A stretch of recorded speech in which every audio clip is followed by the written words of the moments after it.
నమస్తే. జగన్మోహన్ రెడ్డి గారి రాయలసీమ. సో రాయలసీమ అంటేనే జగన్మోహన్ రెడ్డి గారి అడ్డా అంటారు రాజకీయ విశ్లేషకులు. అయితే ఇప్పుడు అది కాస్త చేంజ్ అయ్యేలా కనిపిస్తుందనే చర్చలు కూడా జోరుగా చక్కర్లు కొడుతున్నాయి అనమాట. ఎందుకంటే నారా చంద్రబాబు నాయుడు గారు సో టీడీపీ స్పెషల్గా ఫోకస్ చేసినట్టు తెలుస్తుంది.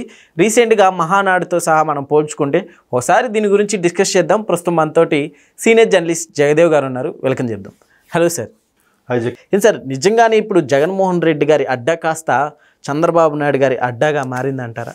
ఫోకస్ చేసిందా అంటే ఇది ఒక రాజకీయపరమైన చర్చగా దారి తీసే విధంగా మీరు అడిగే క్వశ్చన్ ఇది.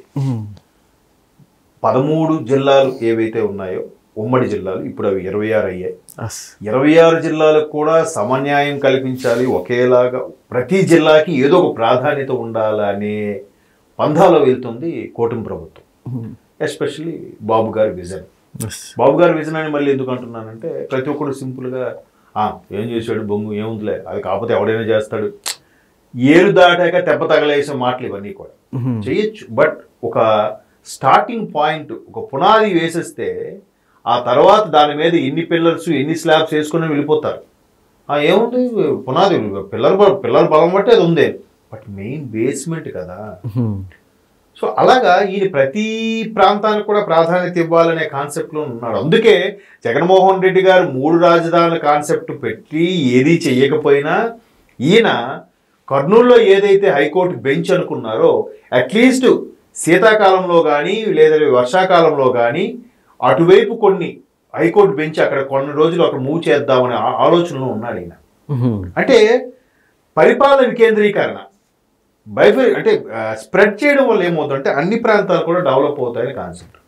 సో దాన్ని వీళ్ళు కొంతమంది వారు లేక జగన్ యొక్క ఓటు బ్యాంకుని కావాలని క్యాప్చర్ చేయడానికి చంద్రబాబు నాయుడు గారు లోకేష్ గారు కలిపి చేస్తున్న కుట్ర అన్నట్టుగా వైసీపీ మాట్లాడితే మాట్లాడవచ్చు. కానీ ఇక్కడ కొన్ని కాసేపు కుట్రే అనుకుందాం. 2019లో వైసీపీ క్లీన్ స్వీప్ చేయడానికి ప్రధాన కారణం ఆ రాయలసీమలో ఉండి వరుసగా ఎక్కడికాడ కొట్టుకెళ్ళిపోయిందిగా. 151 వచ్చాయంటే ఎలా వచ్చాయి అప్పుడు? బికాస్ ఆఫ్ ఎక్కువ సింహభాగం రాయలసీమ తప్పితే ఉత్తరాంధ్ర ఇవి. అయితే ఇప్పుడు ఇది ఇలా చేయడానికి ఇలా అనుకోవడానికి కూడా కారణాలు ఏంటంటే మేబీ ఇప్పటికీ వైసీపీని గుడ్డిగా ఫాలో అయ్యే వాళ్ళు ఉన్నారు. కొత్త పర్సంటేజ్ ఎక్కువ లేదు. ముందులాగా మా నాయకులు మాట్లాడారు. ఇప్పటికీ ఏముంది, ఏమిచ్చారు, ఎక్కడ బస్ ఫ్రీయా? మొన్న ఎవరు ఆవిడ అధికార ప్రతినిధి ఆవిడ ఏమన్నారు, మన శ్యామలా గారు, ఆవిడేమంటున్నారు బస్ ఫ్రీయా ఎక్కడ, నాకైతే అక్కడ కనబడలేదంట. మరోవైపు ఇన్ఫ్లుయెన్సర్లు ఇన్స్టాలో వాళ్ళు మా అమ్మ కోసం పలానా పువ్వుల కోసం ఇక్కడ నుంచి 70 కిలోమీటర్లు పోయి ఫ్రీ బస్సులో వెళ్ళి వచ్చానని. ఇంకో అబ్బాయి అయితే మా అమ్మాయికి మా అమ్మగారికి ఎరుపు అరటిపండు ఇష్టం కాబట్టి నేను 150 కిలోమీటర్లు వెళ్ళి వచ్చాను మా అమ్మగారి కోసం తీసుకురావడానికి. ఏదో మహిళలు ఫ్రీగా పెట్టుకుంటున్నారు. మరి అలాగే వెళ్ళి వచ్చారు. మా అయితే గెల ఎంత ఉంటుంది, ఒక డజన్ ఎంత ఉంటుంది, 200 రూపాయలు ఉంటుంది. మరి రెడ్ బనానా ఉండేది. సో ఇట్లే చేసుకున్నారు కదా, మరి అవన్నీ కనబడట్లేదా వీళ్ళకి? సో ఆవిడ రోజా గారు అయితే ఎవరు చెప్పారు సూపర్ 6 అన్నారు, ఏమీ లేదు, అట్టర్ ఫ్లాప్ అది ఇది అన్నారు. మొన్న రైతులకు సంబంధించినవి వేశారు వాళ్ళ అకౌంట్లో. ఏం చేశారు? అట్టహాసమే లేదు అసలు.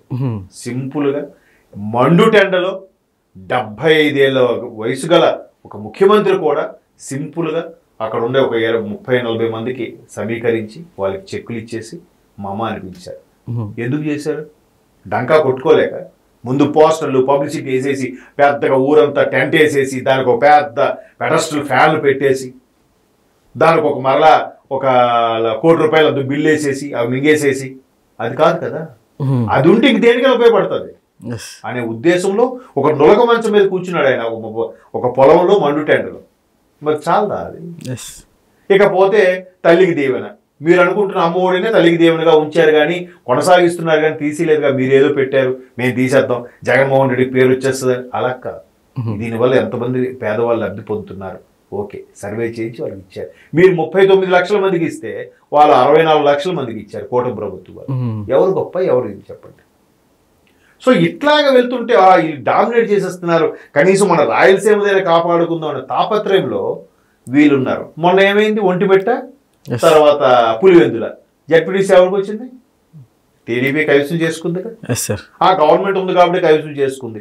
గవర్నమెంట్ ఉండి కైవసం చేసుకుంటే ఇదే వైసీపీ హయాంలో గుంటూరు ఎమ్మెల్సీ కూడా కైవసం చేసుకుంది కదా టీడీపీ. అప్పుడు మరి మీది కదా గవర్నమెంట్, మీరెందుకు కైవసం చేసుకోలేకపోయారు? ఎన్నో సర్పంచ్లు కూడా గెలుచుకుంది కదా మీరు. 19 నుంచి 24 మధ్యలో మీరు ఉంటుండగా జనసేన వాళ్ళు కూడా గెలుచుకున్నారే సర్పంచులు. మీరు వైసీపీ అరాచక పాలన ఉన్నప్పటికీ కూడా.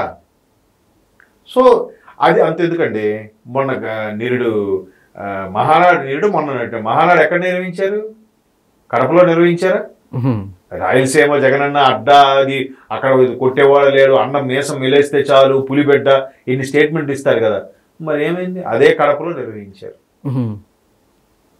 అంటే అన్ని ప్రాంతాలు సమానం అవ్వాలి, అందరికీ సరిగ్గా లబ్ధి చేకూరాలనే ఉద్దేశంతో సెంటర్గా అమరావతిని క్యాపిటల్ పెడితే కావాలని చంద్రబాబు నాయుడు గారి మీద కక్ష కొద్దీ ఎక్కడా క్యాపిటల్ నిర్వహించకుండా చేసేసారు. వైజాగ్ని గుండు కొట్టించి వదిలేశారు. ఇప్పుడు శ్రీకాకుళం కూడా ఒక ఎయిర్పోర్ట్ రన్వే ఏదో రాబోతుంది. మెయిన్గా శ్రీకాకుళం నుంచి అటు ఇచ్చాపురం బార్డర్ మధ్యలో ఎక్కడో ఒక రోజు పెడతారంట. ఓకే. అలాగే రాయలసీమకి కృష్ణా జలాలు రప్పించాలనుకుంటారు. 2014 నుంచి 19 మధ్యలో చంద్రబాబు నాయుడు గారు ఏదైతే జాతీయ రహదారుల కాదు నదుల అనుసంధానం వాజ్పేయి గారు హయాం నుంచి కూడా మా అందరి కళ అని చెప్పుకుంటూ వచ్చారు. సో మొన్న అదే చంద్రబాబు నాయుడు గారి హయాంలో 14 నుంచి 19 మధ్యలో కృష్ణా గోదావరి కాలువలు కలిపారా. ఇప్పుడు మరలా హంద్రినీవా ద్వారా కృష్ణా జలాల్ని రాయలసీమకి అందించబోతున్నారు. మరి ఇంకేం కావాలి? దీనికి రాజకీయ దురుద్దేశం ఎందుకు? అందరికీ అన్ని రకాలుగా లబ్ధి చేకూరాలి, అన్ని ప్రాంతాలు అభివృద్ధి చెందాలనేది మెయిన్. ట్రాన్స్పోర్టేషన్, వాటర్ కదా. సో కాకపోతే ఇక్కడ రాయలసీమలో ఎవరైనా వచ్చినా ఎవరైనా చేసినా రాయలసీమలో జగనన్న ఇది కూడా పీకలేరు, ఇక్కడ ఖచ్చితంగా వైసీపీ ఇది అవుద్ది అనుకున్నారు. మొన్న ఏమైంది? ఎంత బాగా నెగ్గుకొచ్చింది టీడీపీ. జనసేన ఇవన్నీ ప్రభావం చూపినా ఇటు కోస్తాంధ్ర వైపు ప్రభావం చూపగలిగే కానీ రాయలసీమలో ప్రభావం చూపలేకపోయాగా. ప్రభావం అంతా చూపించింది టీడీపీగా. మరి అలాగే చూపించిందంటే టీడీపీని రాయలసీమ వాళ్ళు కూడా నమ్మారు, నమ్ముతున్నారు. వాళ్ళకి ఇంకా అభివృద్ధి చూపిస్తే ఖచ్చితంగా పట్టం కడతారు. పట్టం కట్టారు ఈపాటికే. అన్ని లేకపోతే మొత్తం కూటమి మీద 164 అంటే ఎలా వస్తాయండి? జనసేన ఒక 21, ఒక 8 తీసేస్తే హార్డ్లీ 30 తీసేస్తే 133, 134 సీట్లు, 135 అనుకుంటా టీడీపీకి. ఎట్లా మరి? అద్భుతం కదా.